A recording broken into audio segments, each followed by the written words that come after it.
So 3, 2, 1. Countdown. Yeah. Yay. Hello, everybody. I am Chelsea Ohlemiller with Happiness, Hope, and Harsh Realities. I am here tonight starting off my brand new series, Grief and Goodbyes. And I am so excited because tonight I get to be with my friends, my Herview fellow sisters, and I have Emily and Sydney here with me tonight, and they are so kind to come on and just kind of kick off this brand new series. And so we are excited to just be here chatting tonight. I've got some decaf coffee, put the kids to bed.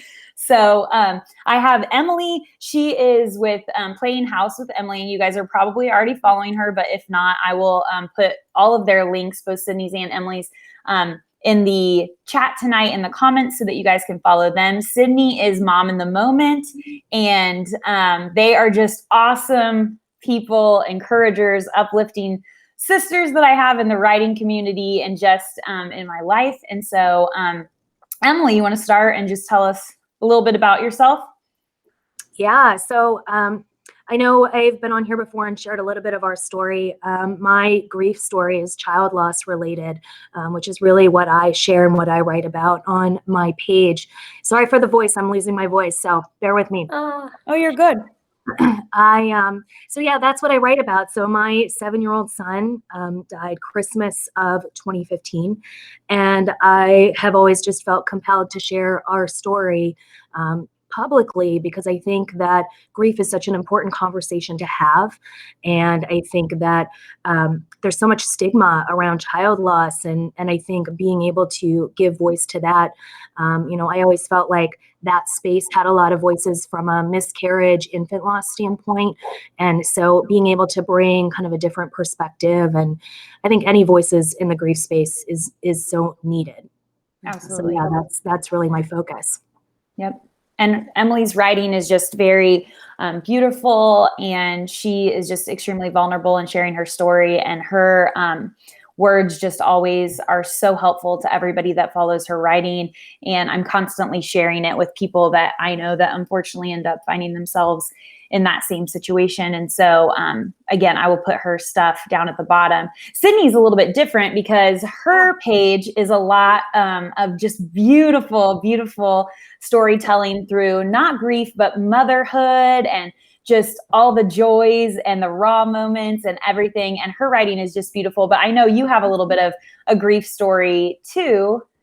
And to be honest, I am going to be writing a little more about that. It's hard to figure out when to introduce that. When you kind of get into a flow, you sort of, I have to find the right introduction to start shifting and talking about it. But grief came to us very early, back in 2003. My daughter was 3, my daughter was 4, my son was 1, and my mom passed away very suddenly from lung cancer. She had been diagnosed in December, and it was a complication, actually. It wasn't even the cancer itself. She was hospitalized with a staph infection in her blood, and before we knew it, I mean, it happened in 24 hours, and we were in shock and also trying to process that while take care of 2 very young children.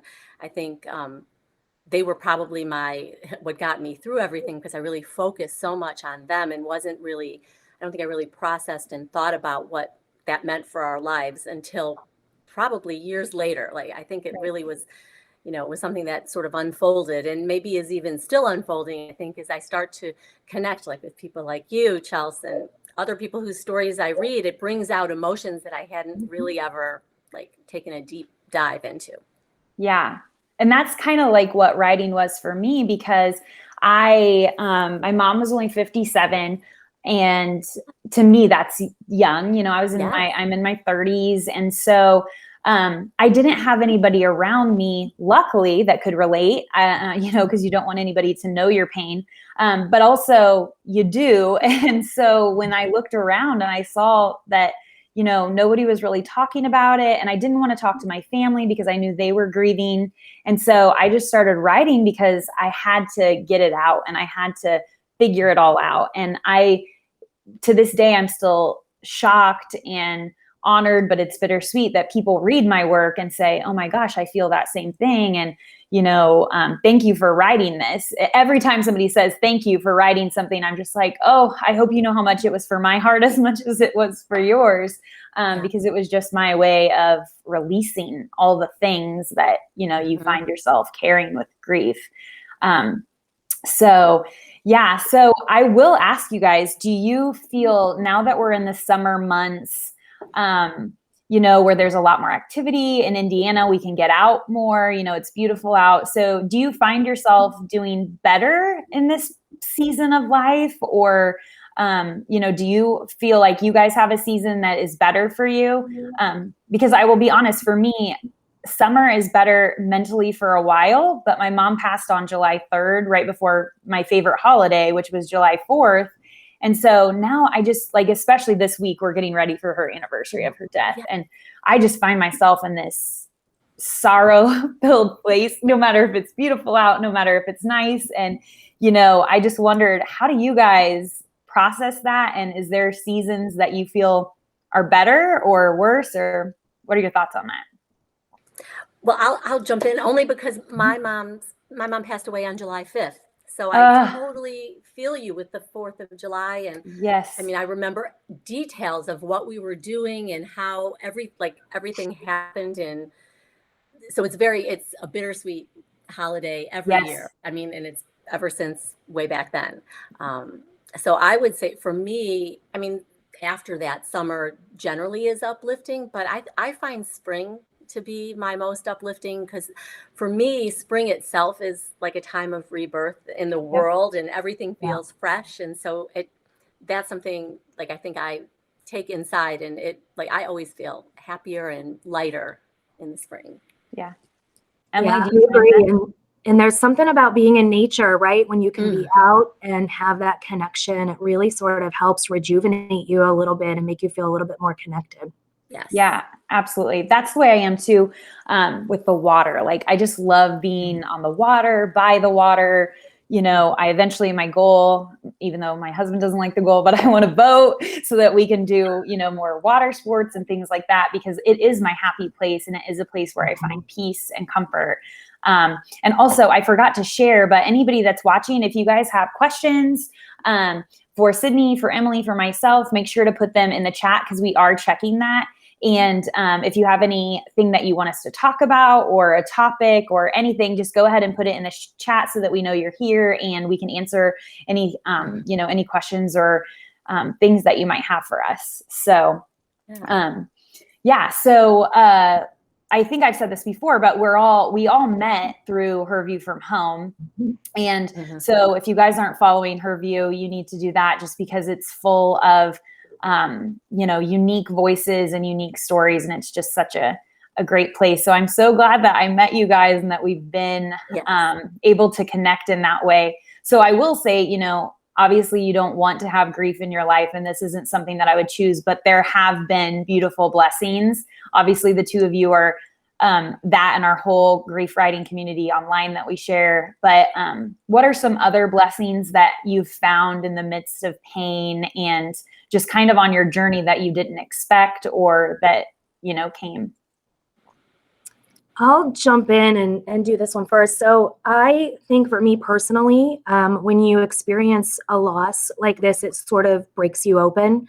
And while you never want to say something positive comes from a major loss, especially the loss of a child, I can definitely look back and say that I'm more in tune with myself now. I have a much greater capacity to love, and I think a lot more compassion for the world around me. And so I think in that instance, also the fact that you have this instant connection with people now, right? You can sort of get at the really important things in life versus, I felt like before it was sort of like living this life that somebody else kind of wanted me to build. Whereas now I'm maybe able to be a little bit more authentic with the way that I want my life to look or the way that I want to show up. So I think for me, that's been kind of a really interesting journey to take.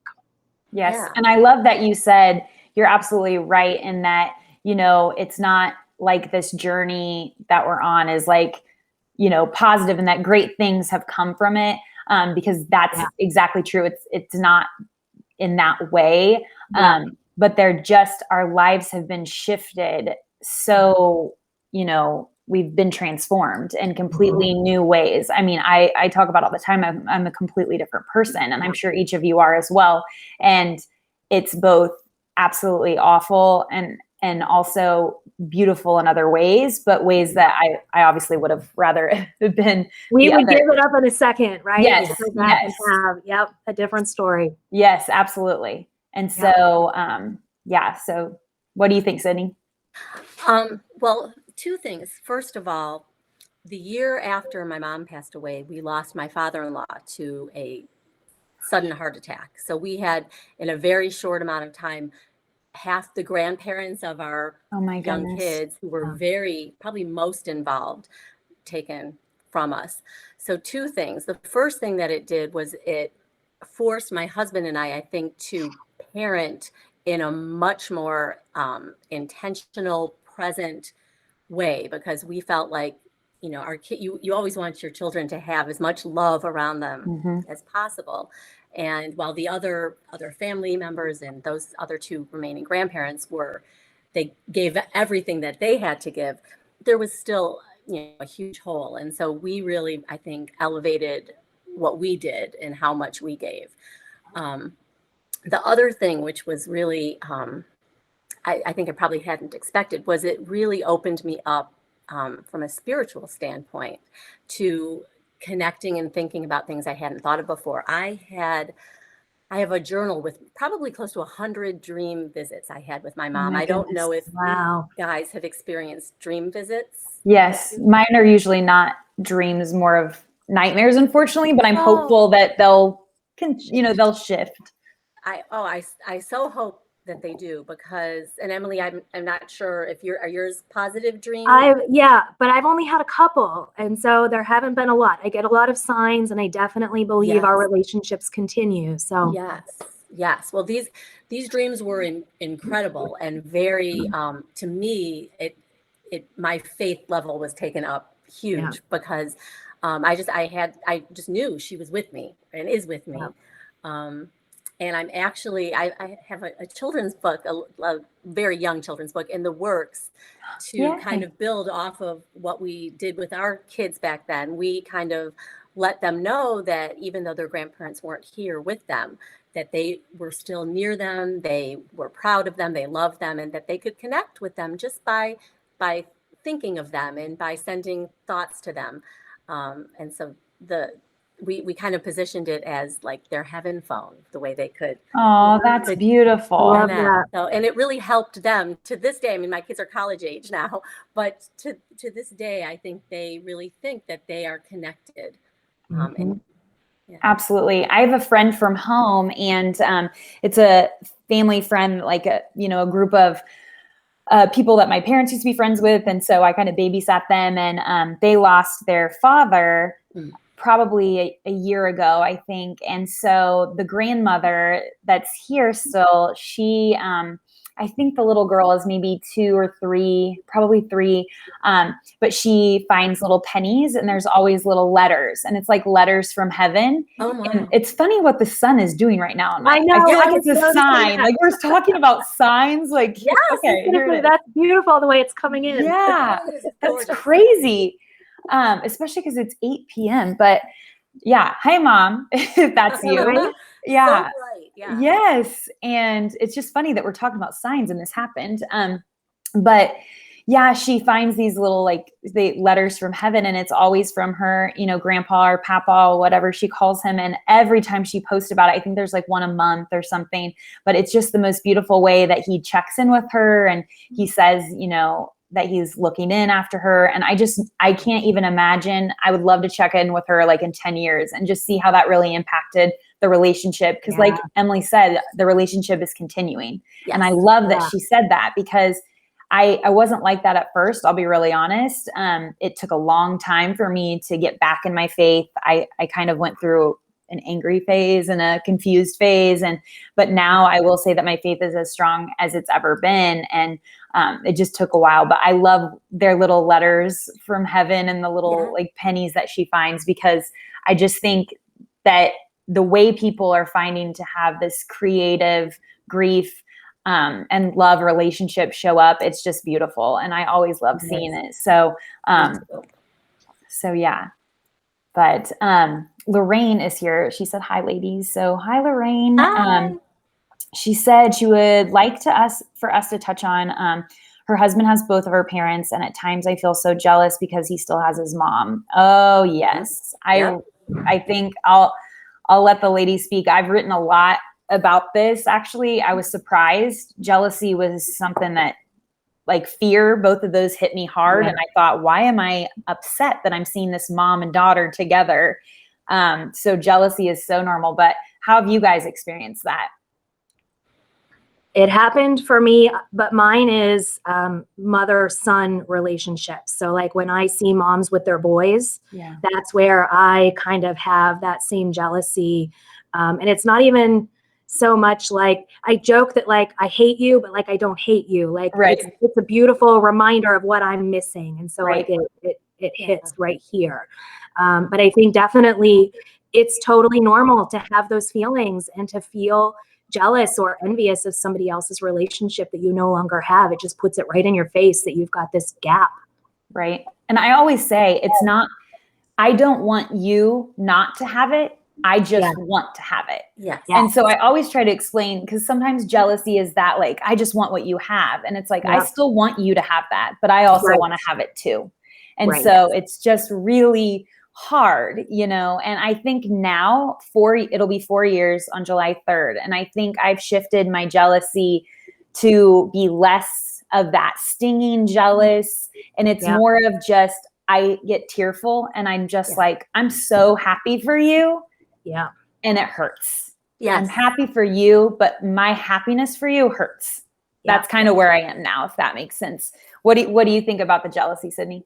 I think for me, it was, I don't know that I ever felt like an anger or jealousy, but it was always just a sadness, you know, that when I would see, even with my mother-in-law, who is so wonderful and always tries so hard to be there, and she does, but no one can replace your mom.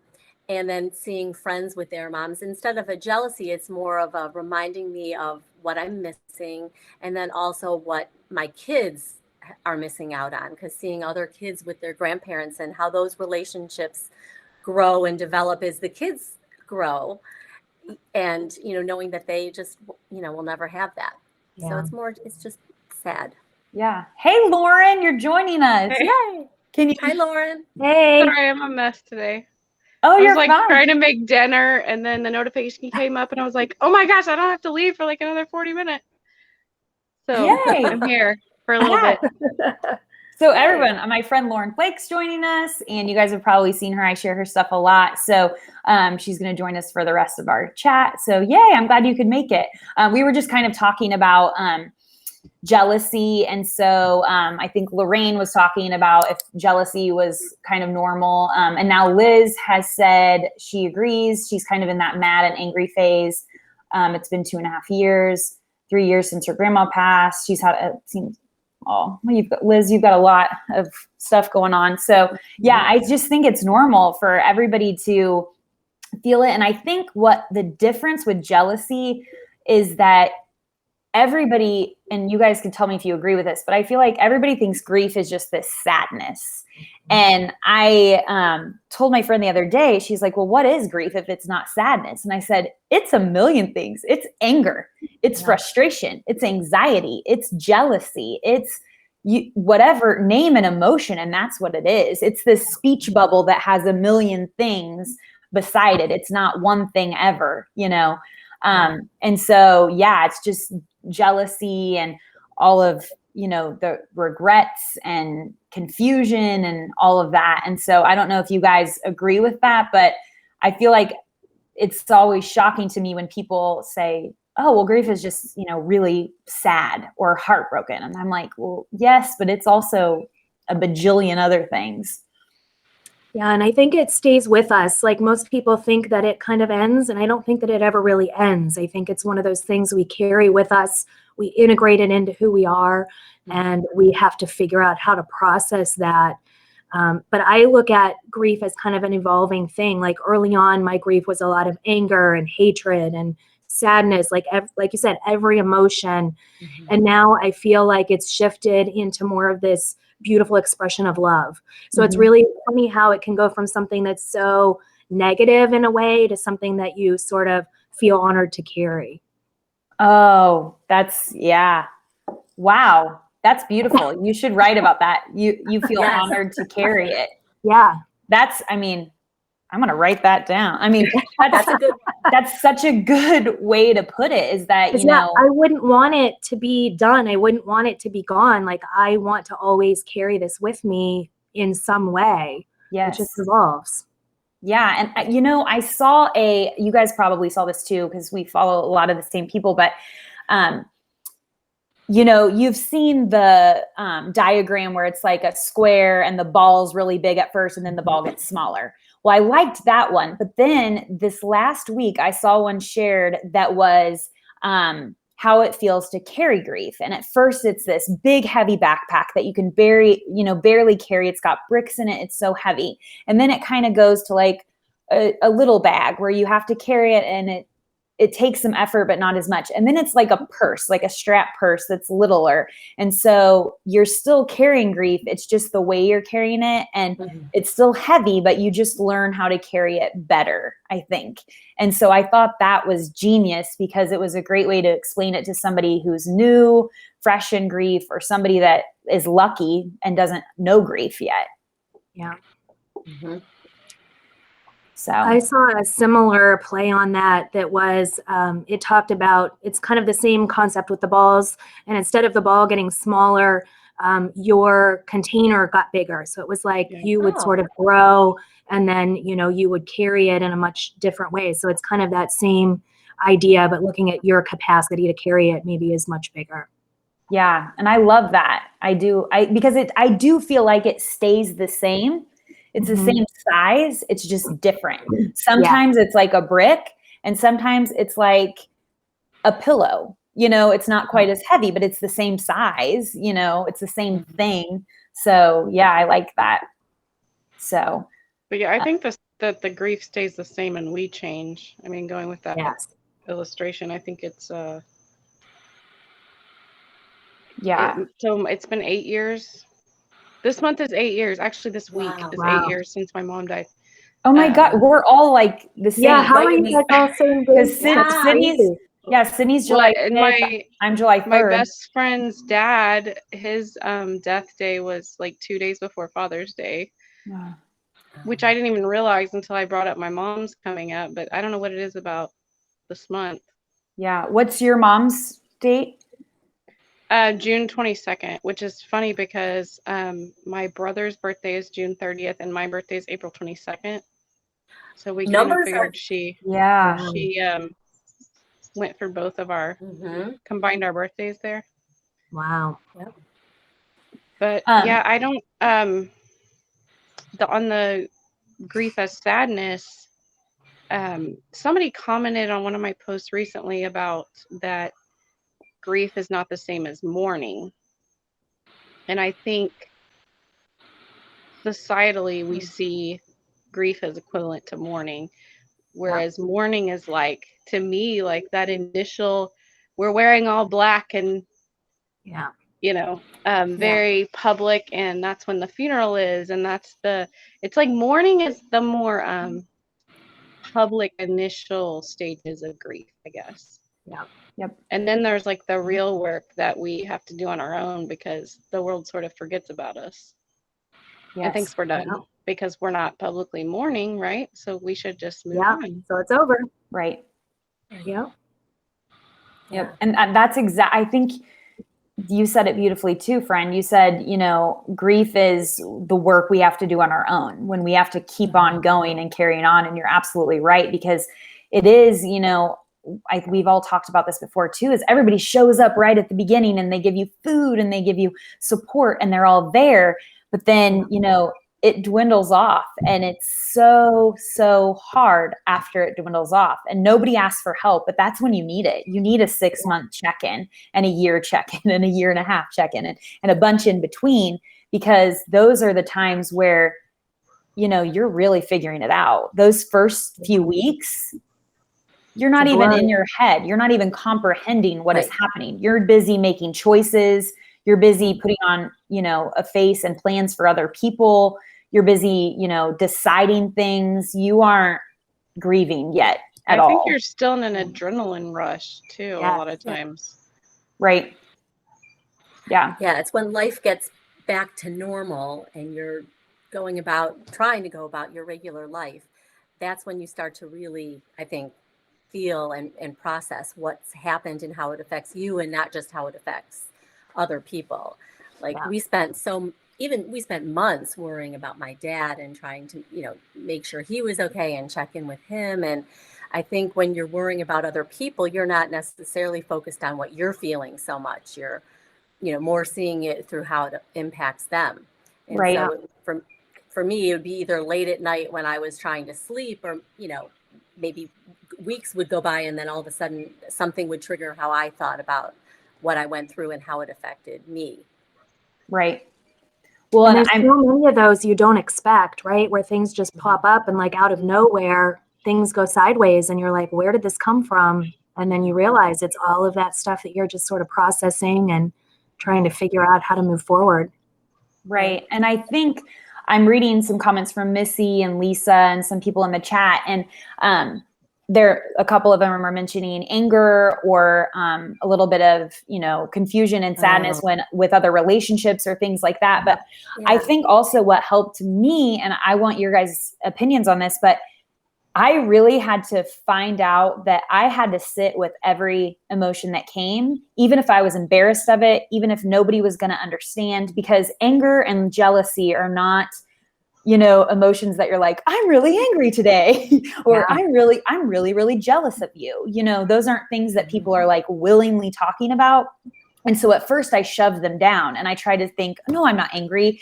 I'm too grateful to be angry, or no, I'm too faithful to be angry, or no, I'm not jealous, whatever the emotion was. And I really had to stop doing that and accept it and take it in, because until I really let it rise and figure it out and talk about it, even like write about it or just internally discuss it with myself, I couldn't get past it. And I want to know what are your guys' thoughts about that?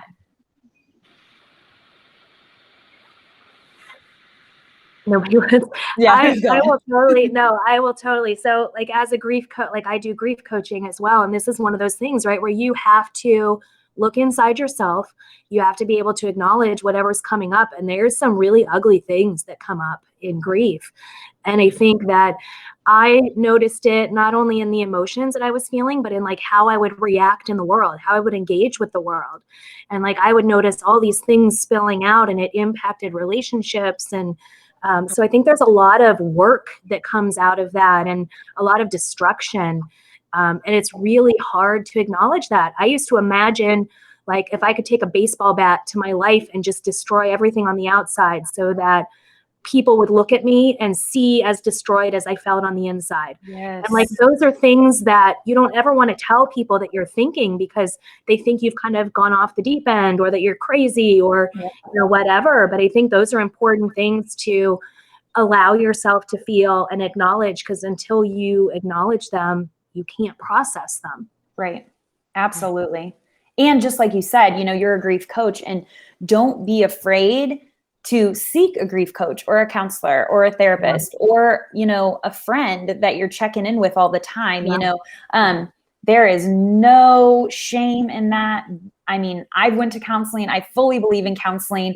And, I think most people do, whether you're talking about it or not. So absolutely find those resources that you need, whether it's a journal or a person that you go and sit on a couch and talk to. So Lauren, do you have any feelings about that? Like stuffing feelings down, or? Oh, I highly recommend the grief counseling, or counseling in general. On the anger and jealousy, the hardest part for me is that I don't feel like my husband gets that piece. I remember telling him that I had a really hard time having relationships with other women my age. When I was going through my mom's Alzheimer's, and then after, because people our age don't relate to this. I mean, that's usually happening to their parents, not to them, on the caregiving and the grief. And so, I mean, jealousy was part of that, but also just not being able to relate to me. And I don't know if it's because men don't tend to talk about their feelings as much or what, but my husband just that did not compute. He was. Did you ever bring him to to talk to a grief counselor with you? No, he's never been to counseling in his life, just me. Okay. I mean, I go once or twice a month, depending on what's going on. For years I've gone, but I didn't go until my mom was in the nursing home.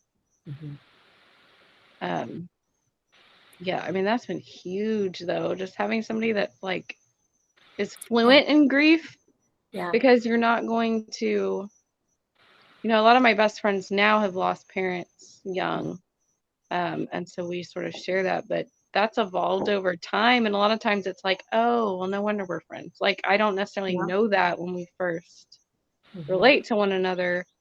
But I haven't always had that. And so it's really nice to have a grief counselor to fill in those gaps. Yes, I'm paying them to listen to me, but I mean, you gotta do what you gotta do until you kind of find your people. Yeah. Right. Absolutely. Absolutely. So, well, I am just so grateful to have all of you guys in my life and to read your work and your stories. And we need to do this more often because it's just fun to have a virtual girls chat with all of you. And so I definitely will put all of their social media in the comment section when we're done. The video will be saved so you guys can check it out later. Before we go, I have a couple of really good announcements, and I just want to check to make sure I didn't miss anybody's questions. Erica said, one of the hardest things to do and learn for me is to lean into the pain rather than to say to yourself, you've got this, but acknowledging and owning that season and sit with it as long as you need to. It's a huge lesson and a game changer. And I would say those exact things is that, I write about running from it because I ran from grief a lot and you just can't, it's going to catch up with you. And I don't care if you're Olympic runner, it's going to catch up with you at some point. And so you really just have to embrace it because it's there and just find a way to carry it the best that you can, whether that's the backpack, the purse, or you got a U-Haul behind you, whatever, because it's just so unique and everybody has their own grief and their own, grief story.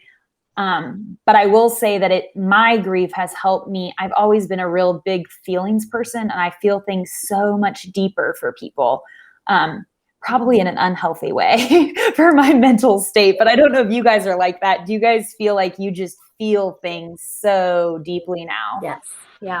Yeah. And I think that's why we all connect so well is that we all just have these, stories. Everybody has a story, but the benefit for us is that we're sharing them and we're telling them to each other constantly. Yeah. And I just always feel so seen and heard and uplifted from all of you. And so I hope you feel the same because it's just a great community to be in. So, so thank you to everybody that's been watching tonight. And the girls already know, but I'm going to share my two. So this week this is obviously the kickoff, like I said, for Grief and Goodbyes, my new Facebook Live series. And I have an interview tomorrow that will go live for Tuesday and then one on Thursday. And so I am so excited for all of you guys to learn that my very first guest will be none other than New York Times bestselling author Hope Edelman. And she is the author of Motherless Daughters. Obviously, you guys that are on my page are here mostly probably because of a mother or a parent and because that's my story. But I reached out to Hope and I thought I would never be able to, sit down virtually with somebody just that's so immediately like inspiring and uplifting. And she is actually going to come on tomorrow. So that will be at 4:30 Eastern time tomorrow. I will be interviewing Hope Edelman, and I could not be more excited for all of you guys as much as myself. So if you have any questions that you would like Hope to answer, make sure you put them in the chat. I'll be asking you guys what you want to hear, what you want her to talk about. So Hope will be on tomorrow, like I said, at 4:30 Eastern time. And then on Thursday, I have a best-selling author, Patrice Karst, who is the author of The Invisible String. And so this is a book that my children love. It is super well loved in this house. So if you guys are familiar with these two books, Patrice will be here Thursday at 4 p.m. Eastern time. I'll put all of this on my page. I'll have some reminders for you, but those will be my very first two guests for this new series. If you guys have anybody you'd like me to reach out to see if they would want to join us, let me know. But I am just so excited for all of you and for myself to just be able to share them with you guys on this platform. It's a dream come true. It's in collaboration with my university degree at the University of Alabama and journalism and creative media. And they're letting me use my graduation project to promote this series. And so I'm just extremely grateful and excited. And so, yes. So thank you so much. Anybody want to say, you guys ever have anything last things to say? Thank you for having us. Yeah, thank you. Yeah. Thank you. Thank you so much. And everybody's already said in the comments they want you guys back. So we will do this again. We will have a little chat. Everybody else can bring their decaf coffee next time. Show your age. I'll try to learn how to time zones work before the next one. Oh, well, good luck with that. Good luck with that. 'Cause there's like so many, and then there's daylight savings, and I can't ever get it worked out. So good luck with that, friend. So thank you so much for everybody for joining us, and we will see you guys soon. Bye. Bye. Bye.